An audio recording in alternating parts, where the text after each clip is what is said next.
Ahora sí, ya tenemos a nuestro primer invitado, tenemos a Agustín Burbano. ¿Cómo has estado, Agustín? Muchísimas gracias por aceptar esta invitación. Con los outsiders de Chroma Click, ¿cómo has estado, Agustín? ¿Cómo vas? Omar Johan, buen día, un saludo a toda su audiencia, qué gusto estar aquí, gracias por la invitación. ¿Andas por Quito? Ando por Quito, sí, ¿Cómo acá está vivo, ese, acá resido. cómo está ese Pacheco? ¿Está bonito el sol o hay Pacheco? No ha sido un lindo verano, tuvimos unos 3 días de frío la semana anterior, pero ya volvió el sol. De Ah, hecho, qué bueno que ha lloviznado un poco porque estaban muy secos los jardines. ya, pero bueno, no es que acá amanecimos tipo Inami analizando los climas en el país. Agustín, a ver, Típico del programa que ya no tiene de qué sí, hablar, claro, ¿no? cuando no hay El guión y clima. tienes que llenar, tienes que hablar del clima o de la vestimenta. Pero tú sabes, así es Así el es, periodismo artesanal que así hacemos aquí. es. Agustín, a ver, mira, antes de profundizar ya en lo político, ¿no? Como tal, el manejo de las campañas y todo esto, yo supongo, conozco y te sigo en redes y siento que también ya estamos llegando a un nivel de hastío, ¿no? De cansancio y después los partidos se preguntan por qué carajo hay este tipo de resultados tan sorprendentes, ¿no? No, y después, la gente no se involucra en política. ¿Por qué será? Puta, ¿cómo te vas a querer involucrar en Claro. política si ni bien te metes ya te salen con acusaciones de todo tipo? Agustín, ya la situación es insoportable, ¿no? Sí, es insoportable, es una campaña muy tediosa y cuando te escuchaba recencito decías, yo ya quiero que se acabe esta primera vuelta y entrar a una segunda vuelta donde haya dos candidaturas y menos ruido. A mí eso me hizo clic. Yo también solo quiero que se acabe esto. Por un momento quiero que se acabe esto. Sí, sí, es una cuestión y lo peor de todo es que estamos martes, por decir. Estamos martes, Y, ¿no? O y- sea, y no me eso que quiero ni... la campaña fue corta, ¿no? Imagínate. Exacto. Qué No me quiero ni impresionante. imaginar lo que pasará el día viernes o sábado. Sábado en la noche, puta, yo voy a apagar el teléfono. En Yo el silencio. sábado lo voy a pagar. El sábado ya lo he decidido, lo voy a pagar y el domingo, me imagino que a partir del mediodía será la guerra de encuestas, de tracking poll, Ni de me digas exit que tengo que poll trabajar ese y día, toda la hermano. Sí, sí. cuestión. A ver, Agustín, ¿cómo tú ves la campaña? ¿Cómo ahora tú la ves a este día martes, 15 de agosto, a pocos días de ir a las urnas? A ver, ha sido la peor campaña de la que tengo memoria en mi experiencia como ciudadano, en mi experiencia como analista. Digo, el asesinato de Villavicencio, muchas personas lo recordó el asesinato de Don Calderón Muñoz, pero las comparaciones siempre son odiosas, pero el asesinato de Don Calderón Muñoz fue después de que fue la vuelta electoral. Claro. Fue diciembre, a finales de ese año, ahora tuvimos un asesinato de un candidato en media campaña electoral. Los usos, la multiplicidad de usos que se están dando a este asesinato vuelve muy difícil separar la paja del trigo y enturbia todo. O sea, de verdad enturbia todo. Yo por una parte tengo un legítimo malestar como ciudadano. Y yo entiendo las razones legales de que la candidatura de Cristian Zurita no esté en firme y que por lo tanto todavía no es una candidatura oficialmente inscrita, oficialmente registrada y que ya ha pasado a la fase de impugnación.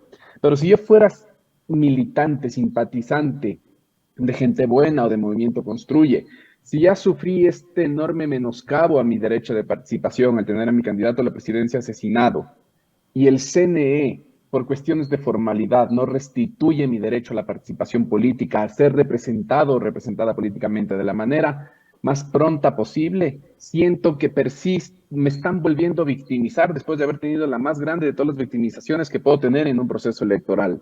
Y al mismo tiempo, como siento este malestar, como me pareció una vergüenza que no esté Cristian Zurita en el debate, me parece me llena de rabia ver a Cristian Zurita en medios de comunicación repartiendo mierda con ventilador a la Revolución Ciudadana y el Partido Social Cristiano.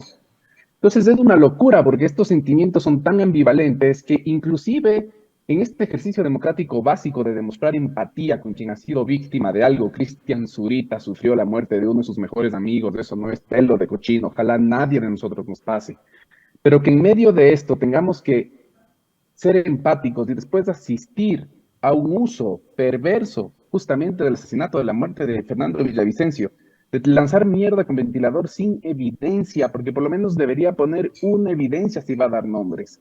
Entonces, la verdad te digo, quiero apagar todo y que esto se acabe, porque encima más no hay nadie, no hay institución alguna que sea capaz de poner aquí un absoluto, aquí se para esta pendejada, nada. Aquí es tierra libre, todos hacen lo que les da la gana. Y ahí, o sea, lo que mencionas es importante porque lo que yo siento, si bien es cierto, estoy de acuerdo con gran parte de lo que dices, pero lo que yo siento es que están canibalizando el nombre de Villavicencio para beneficiar su narrativa, ¿no? La narrativa de los perseguidos a los que no dejan participar. Y eso me parece problemático por una razón particular, y es que estamos viendo que es una narrativa en la que no importa si estás en elecciones o no. Es decir, Cristian Zurita va a seguir haciendo esto, lo dejen participar o no lo dejen participar. Esta va a ser su carta probablemente a largo plazo, ¿no? Seguir insistiendo en repartir mierda en televisión. Es como yo lo veo, a pesar de todo lo que ha pasado.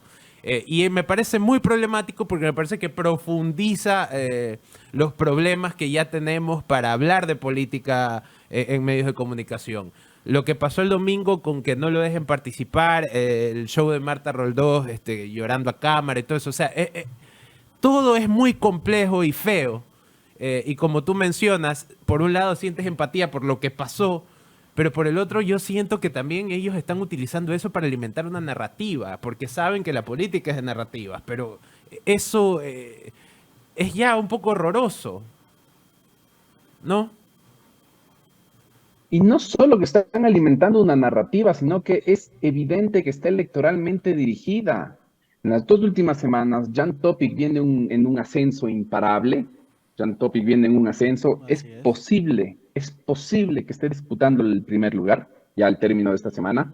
Tremendo. Y lo curioso lo curioso de todo esto es que de repente empiezan a visualizar este crecimiento de Jan Topic en las encuestas, y Jan Topic empieza a ser correísta, y Jan Topic empieza a ser también uno de los nombres que empieza a ser manoseado en la campaña sucia. Claro, de como ya pronto tenemos Jan la campaña Topic es sucia el normalizada contra el correísmo, suplente. porque la campaña sucia contra la Revolución Ciudadana está normalizada y está naturalizada y es parte de las reglas de juego. Tenemos que competir de esa manera, hacer restringir hasta nuestra democracia. Perdón, cuando uno trabaja en casa, las perritas participan. Pero así de restringida está nuestra democracia. Entonces, la verdad que es burdo, es realmente burdo. Y la otra cuestión es justo lo que mencionaste, ¿no? Esto de que Jan Topic es de pronto el plan B del correísmo o el plan secreto del correísmo, o de que de pronto resulta que es más revolucionario que todos, ya es como un poco subirle el nivel a la conspiración, ¿no? ¿Por qué caemos en eso tan fácil? Porque fue sencillo, solo fue cuestión de que comience a subir en números para que se lo plantee como el plan B del correísmo. Responde a dos lógicas. Primero, Jan Topic no es alguien a quien ninguna de los distintos grupos ninguna de los distintos grupos de élites que gobiernan el país y que han gobernado durante el gobierno de Lenín Moreno y Guillermo Lasso lo pueda controlar, se lo pueda adjudicar o pueda a través de él cooptar o perforar la estatalidad. Jan Topic responde a una élite de telecomunicaciones en sí misma.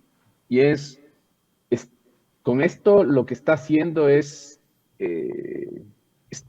poniendo en cuestión un poco la repartición y el nivel de control del Estado que tuvieron las élites post-transición del gobierno del gobierno de Rafael Correa y Guillermo Lasso. Entonces les resulta altamente incómodo,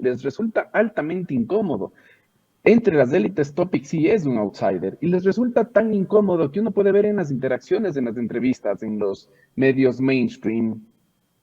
Yo no simpatizo con la ideología, ni con las posturas, ni con la forma de ver el mundo de Jan Topic, pero puedo ver que hay hostilidad entre Lenín Martí y Jan Topic. Es verdad, eso es verdad. Lo puedo ver que lo hostiga en la entrevista, lo puedo ver.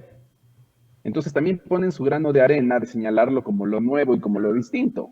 Lo que pasa es que man es frío como el hielo, o sea, es un francotirador, no se altera pero por nada. No, claro, pero ahora, Agustín, quiero regresar a un comentario que hiciste, que yo lo puedo entender de una parte, pero en otra no. Tú decías que es una vergüenza que Cristian Zurita no haya podido participar del debate el día domingo. Yo no lo creo así, discrepo contigo, porque es un candidato que todavía no está en firme.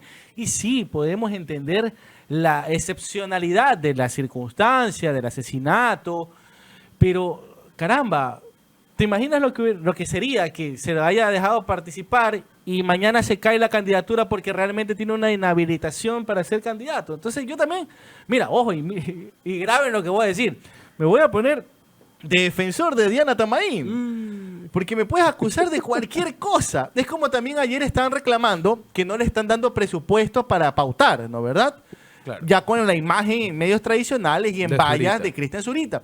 Pero reitero, si yo, presidente del CNE, doy plata para que un candidato que no está en firme paute y después se cae ese candidato, eso se llama peculado, o al menos malversación de fondos, o de alguna manera, ¿no?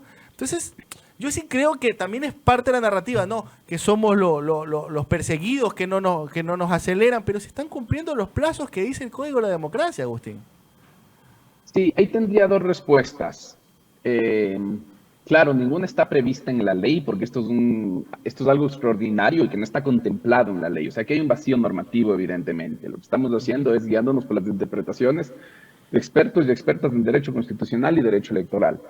Lo primero que te diría es que el gran cambio de la Constitución del 98 al 2008 es que el Ecuador dejó de ser un Estado de derecho liberal procedimental y pasó a ser un Estado de derechos.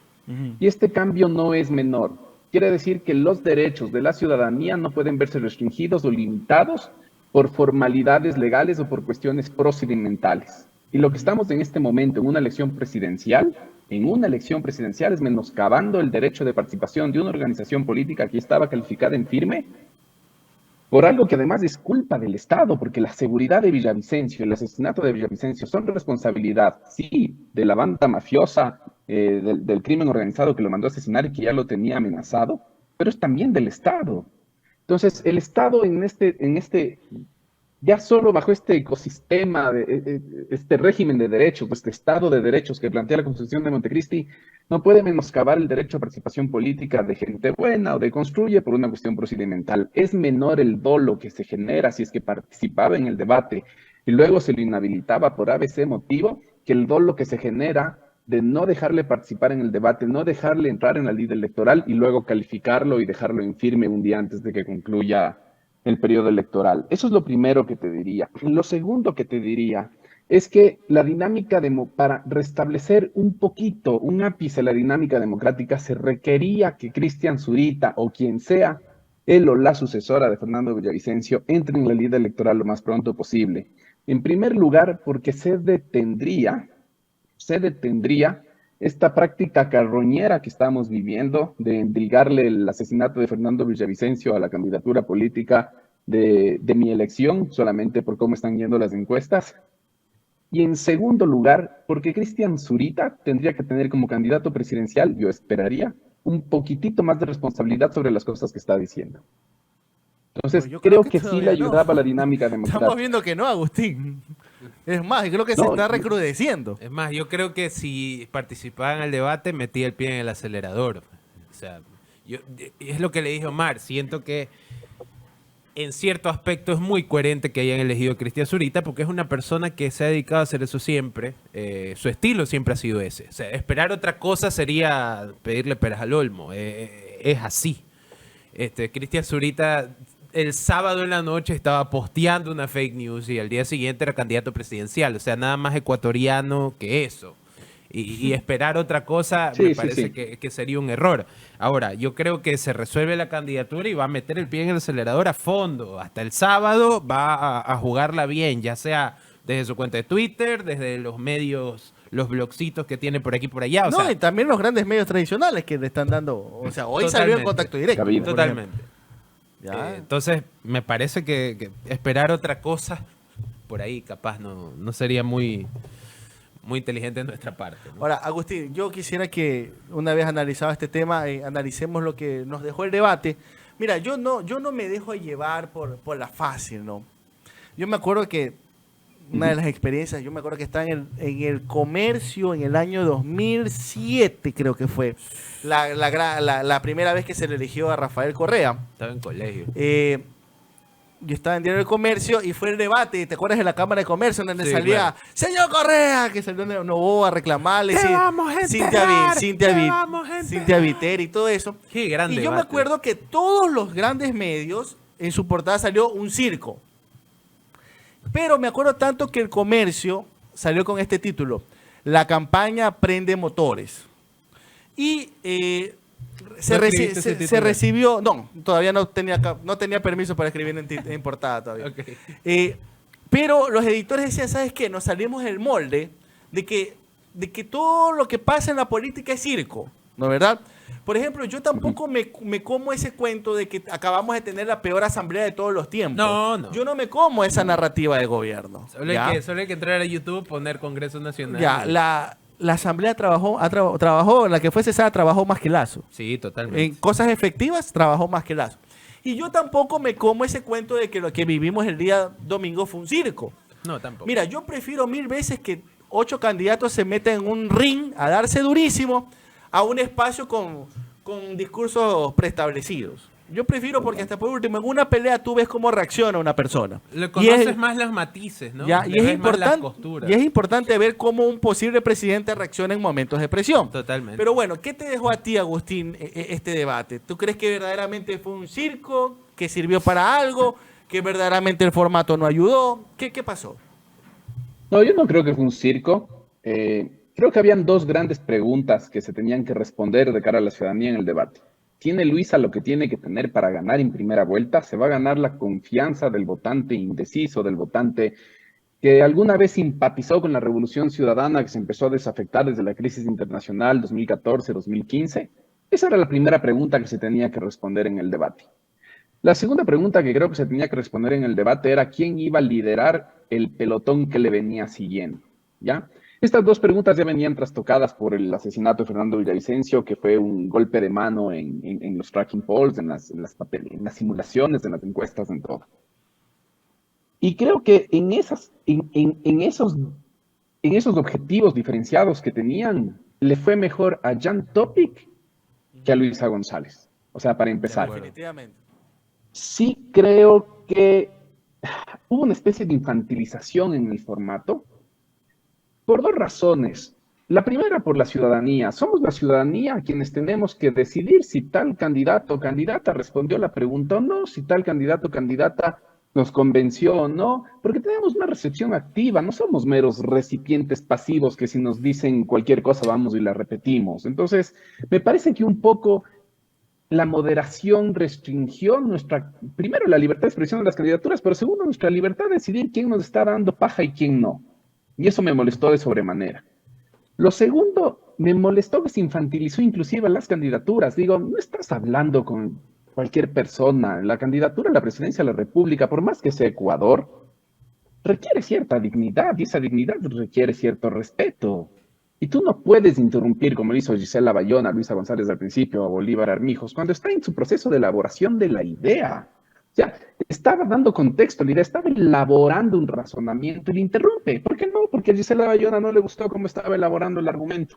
Porque el Entonces ya nos comemos en un... decía que tenían el derecho, tenían toda la capacidad de hacer eso, ¿no? Si el formato les decía, déjenlo hablar, ellos se aprovecharon de eso también. Sí, pero era una lógica un poco inclusive escolar. Era una lógica escolar donde la maestra desde el pupitre te interrumpía, te señalaba, te enderezaba y te ponía de nuevo a hablar al frente. Entonces, esa parte del debate no me gustó. Tampoco no me gustó que no dejen a los candidatos o las candidatas de atacarse. Vamos, es una campaña electoral. Obvio que va a haber ataques. Lo que hay que ver es cuál es la astucia. Sangre en la campaña es lo único que puedo pedirles, no ¿no? digas así. No, bueno, ya, yo quiero ver quién tiene más astucia. Barro, ya. Después viene Cristian Zurita y me demanda. No me gustó eso. Eso no me gustó. Y de ahí sí, ya uno puede ver performance, a nivel del performance, uno puede ver las virtudes y los déficits de cada candidatura. Y creo que en el balance general, más que ver quién ganó, quién perdió, hay que ver quién logró arrastrar más votos y quién logró cumplir sus objetivos. Daniel Noboa hizo la gran Pedro Freile del 2021 y creo que en ese sentido le fue bien. Y creo que Jan Topic logra ganar dentro del segundo pelotón. Sí. Largo. No, claro, y es que, a ver, mira, yo creo, todo el mundo me está escribiendo, pues no, que los tracking, que mira este cuadro, y que mira acá.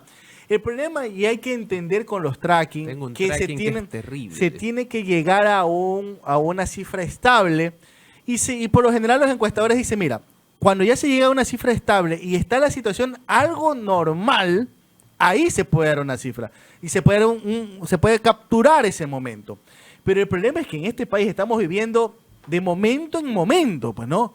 O sea, el miércoles pasado lo asesinan a Fernando Villavicencio. Después los problemas que hubo al interior de Construye. Después de Construye primero sacaba a Andrea González. Después Construye presenta a Zurita. El día miércoles, o sea, el día de mañana, probablemente cambie el tracking porque ya estaría Zurita como candidato oficial. ¿Ya? Hemos tenido lo de este señor Briones. Hemos tenido lo de Fito. Hemos tenido tuvimos el debate, obviamente, ¿no? Entonces, en estos momentos, el tracking diario es bastante complicado porque puede ser esa muestra que es la que suplanta a la anterior y todavía no está estable. Y aparte los tracking falsos, los tracking hechos a costura. O sea, ayer me llegó un tracking que ponía a Sonnenholzner primero y a Luisa cuarta. O sea... A mí, en cambio, me llegó un tracking. ¿Y la empresa cómo se llamaba? Tracking. A mí, en cambio, me pasaron un tracking en donde lo ponían a Sonnenholzner quinto con 4%. Cosas que yo dije, esas cifras no van por ahí. Está complicado, entonces, sí. Es un tema complejo. Ahora, lo que yo sí veo que se está aclarando el panorama es que en el caso de haber segunda vuelta, las más altas probabilidades es que sean Luisa González contra Jan Topic. Ojo, estoy hablando de probabilidades, que puede pasar que lo digan las encuestadoras en Argentina, claro. Porque le daban 17% a Milei, termina sacando 32% en votación unipersonal, ¿no? O sea, hay algo que nadie puede controlar, ni las encuestadoras, ni el gobierno, ni los candidatos, y es el comportamiento de la gente. Claro. Y aquí hay que ver qué pasa. Lo que sí les puedo confirmar es que paradójicamente ha subido el número de indecisos. No 10%, 15%, se ha subido 3, 4 puntos. Okay. A partir del fallecimiento, del asesinato de Fernando Villavicencio, ha subido la indecisión, lo cual suena feo, pero es una buena noticia para todos. Uh-huh. Porque significa que todavía hay posibilidad, hay cancha para poder conquistar votos, ¿no? Uh-huh. Pero bueno, esos son temas que cada quien manejará sus números a la interna. Pero insisto, yo creo que el panorama que les acabo de describir va por ahí la cuestión, va por ahí. Ahora, Agustín, ya como para ir cerrando, ¿tú crees que lo que ocurre el día domingo podrá tener un coletazo en la segunda vuelta? ¿En qué aspecto? Yo estoy totalmente seguro, por ejemplo, que si hay una segunda vuelta ya el gobierno se va a meter de lleno.